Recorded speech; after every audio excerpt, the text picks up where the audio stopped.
My fiancé proposed with a ring that cost less than his gaming console, and when I brought it up, he blew up and revealed his master plan, and I feel like I don't even know the man I almost married.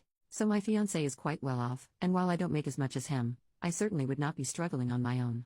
He rotates between a few very expensive watches that he wears to work, and while we have a good grasp on financial literacy, we aren't shy about spending for the important parts of life. We openly share finances, so I know he isn't secretly in debt or any such nonsense.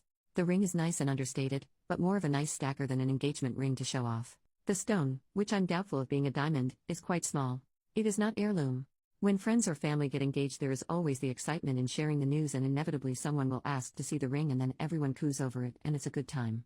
When I showed mine, the mood got awkward and they feigned excitement just long enough until it was okay to change the topic. This is not a knock on them, they are just terrible liars. I would like to make clear that I am not expecting a 3-month salary ring or an over-the-top wedding. However, this is a piece I will be wearing daily for decades, and is largely considered a symbol of his love. I know not all feel this way, but we do, or at least I thought we did.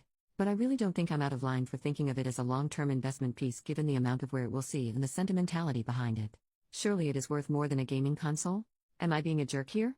Edit. I'm getting a lot of the same questions, so I thought I would put the answers here. We had briefly talked about overall style, and he has access to my jewelry box to know the stuff I typically wear. As the price of the ring wasn't very important to me, the budget for it was never really discussed, which I see as a mistake now, but I didn't realize that this could be a problem. Price is not important so much as I don't care if he spent $1,000 or $100,000 on it, but this ring looks cheap. It is not quality craftsmanship. The dampened excitement of showing off my ring was only a part of my post, the rest being that his drastic low ball on a piece I will be wearing every day for the rest of my life doesn't seem like the symbol of love one traditionally associates with engagement and wedding pieces. It's about having a very wealthy fiancé that invests more into the latest gaming console than he does a lifelong symbol of our love. To you, a ring might be just a ring, but unless otherwise discussed, it would be silly to assume it to be a throwaway item. In my culture as well, the engagement ring is paired with the wedding band, not replaced. We share our finances, and I saw the charge on the bank statement. If he paid in cash as well, then he overpaid. Given that he has bought me more expensive jewelry in the past and sees what I wear on a regular basis, for him to lowball an important item this much seems pretty far out of left field and not something I thought I would have needed to clarify with him even if we had a longer conversation about it. Obviously, in hindsight, I should have. I think I am more hurt with what it says to give your fiancé such a low-priced ring when money clearly isn't the issue than the fact that the ring itself was low budget. If we were worse off and $150 took effort to save for, I would be over the moon at what he got me and shoving it in everyone's face. However, this is not remotely the case. He has gifted diamond studs and other fine jewelry before and will splurge a bit more if it's something for the both of us, for example a surprise getaway weekend for a holiday. He doesn't throw his money around needlessly, but he isn't stingy. To be blunt, it's a cheap ring. In looks and cost. Yes, he could have spent hours picking out the indie jeweler to get the ring that is nothing like what I have or have ever mentioned liking in a much lower price bracket than we would ordinarily spend on just regular accessories. However, I don't feel like I'm making a large leap in assuming he didn't. To me, this is about more than just the fact that he didn't get the exact style I had in mind.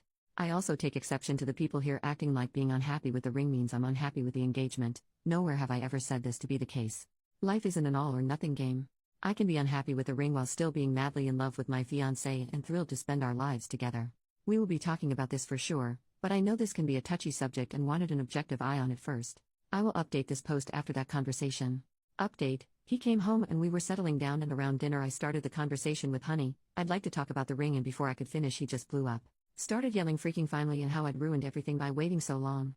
To be brief, he bought a crappy ring from a jeweler who got bad reviews so that when I got upset over it he could dump me under the guise that I was a gold digger. He has apparently been having an affair. Turns out COVID had shortened his work hours, not extended, with a younger model that he's earned, but knew that breaking things off when everyone loved me so much would hurt his optics, so he had to make it my fault. He knew that leading this pariah ship would gain him sympathy, and there was a lot of rhetoric that clearly wasn't his own words but something he was parroting from what I highly suspect is from a much too influential work friend that I've had disagreements with in the past.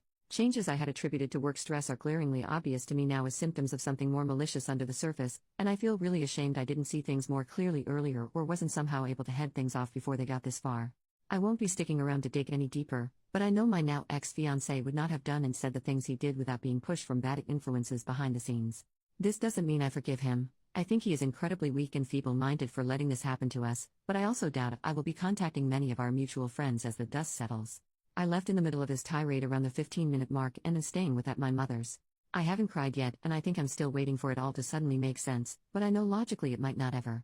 Thank you to everyone who responded to my post and offered your thoughts. I don't think anyone could have predicted what was going to happen from the information I gave. On the plus side, if there is one, is that I don't have to wear the freaking hideous ring anymore. Latest update: his family did find out, though I believe on a very surface level. I do not reach out, and I do not have contact with many of the people that I considered myself close friends or potential family to. His very harebrained plan for optics was sort of so bad it's good again. Like myself back then, many people don't seem to believe he is capable of that kind of scheme, so they have just decided he didn't. I did try to maintain a couple mutual friends but had to break it off after they would refuse to acknowledge what he did. I didn't need them to take sides, I just wanted friends I didn't have to censor a major life event from. I have heard that at least as of a month ago he and the affair partner were still together. I saw a picture and she is wearing very expensive, and hideously gaudy, jewelry, but it is not on any outsider to judge their relationship.